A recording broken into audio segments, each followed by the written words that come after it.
Hello guys, welcome back to my YouTube channel. For today's video, I'm gonna show you yung ration ko kasi every week. Ito yung Indian banana. Yung tawag nila yata dito is plantain? Ano ba? Basta yung tawag ko dito is Indian banana. Ayan siya. Ayan oh.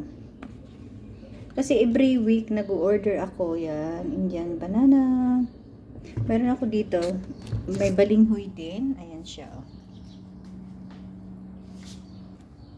Yan, for today's video, ito yung ration ko na naman. Every week, meron akong balinghoy. At saka, ayan. Planting tawag nila dito, pero hindi ko alam kung ano ba talagang pangalan. Basta yung tawag ko dito is Indian banana. Ayan. Kumbaga it's like a giant banana. At meron pala ako ditong kasaba. Binig ko rin ito. Ayan siya. Gano ko muna kasi medyo mainit. Ayan siya. Kasi nilagay ko to. Binig ko siya nung 3 days ago. Tapos nilagay ko sa freezer. Inuutay-utay ko lang siya. Kung gusto kong kumain, yan. Magpapainit. Ayan siya. Ito naman ilalaga ko. Nag-ano na nga pala. Hindi ko pala switch on. Kaya hindi ko ba't hindi pa na kumukulo. Kaya pala, hindi ko na on yung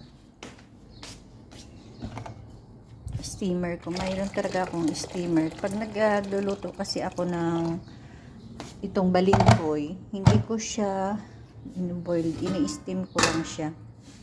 Tapos ito naman yung Indian banana. Hinuhugasan ko lang yan.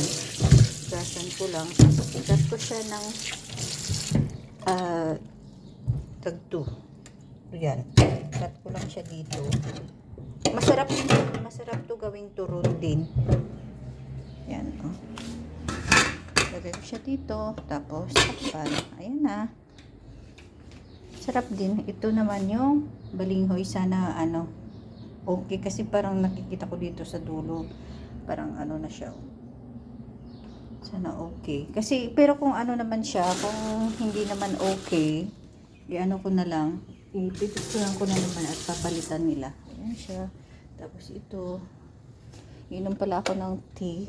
Inom muna ako ng water. Nakalimutan ko pala mag-inom ng water kanina. Inom ako ng tea. Inom muna ako ng water. Yung tawag ko dito sa sa saging na from India is giant banana. Kasi yung lalaki niya, di ba? Lalaki niya. Hindi ko lang alam kung mayroon sa Pinas. Mag-tea. Malis na sila nagtrabaho na. Yung dalawa kong alaga tulog pa kasi mga pastaw dito sa bahay, mga pasting. Kaya morning wala akong trabaho. Yan. Ako ng tea. Pinaalis ko na sila bago ako mag-almusal. Almusal pa lang ito, tapos yan. Lalagyan ko ng egg dyan. Tomorrow is Sunday. Off ko na naman tomorrow.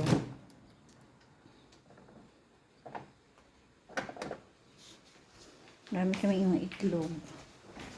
Bali, ito lang yung mga hinugasan ko pala kanina. Yan. Hinugasan ko. Hindi na nilagay ni madam sa dishwasher kasi siguro akala niya yung dishwasher may laman. Pero kagabi, inano ko na yan. Pinanghugasan ko na. Yan. Pag madaling araw, hindi pala ako ginigising ng balik sa gabi, pinag-prepare ko na lahat ng mga kailangan nila sa suhuro. Kaya, hindi na ako nagdidisturbo. Tapos minsan, pag sa mga plato, siya din naglalishwasher.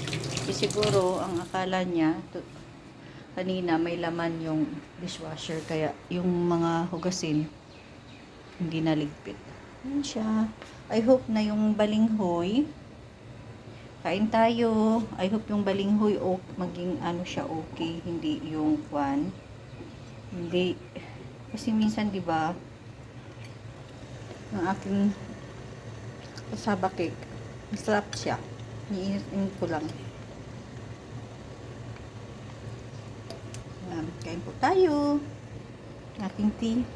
Lagyan ko ng mamaya. Bitter milk. Aking egg at saka saging.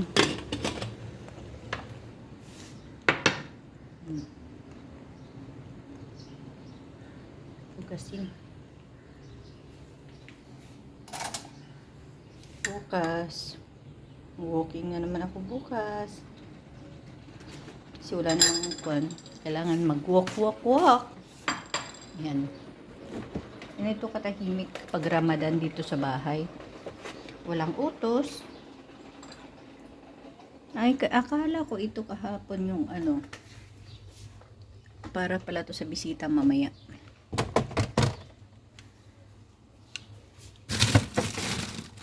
Ang bread ko pala dito na ano oh. Dito na ano. Yan, hindi na to napansin. Kasi yan. Ito lang katahimik ang bahay. Mag-Ramadan kasi nga walang utos, fasting silang lahat. Ayan. Oh, 'di ba? Baka siguro mamaya dito sa dining table sila kakain. Kasi nag-invite si Amar ng kanyang friend dito mag-iftar sa bahay. Hindi ko mag-ano lang ako ng chicken wings. Kasi may mga leftover pa naman diyan. Tayo. Kain tayo. Yummers. Galing muna ako, babush.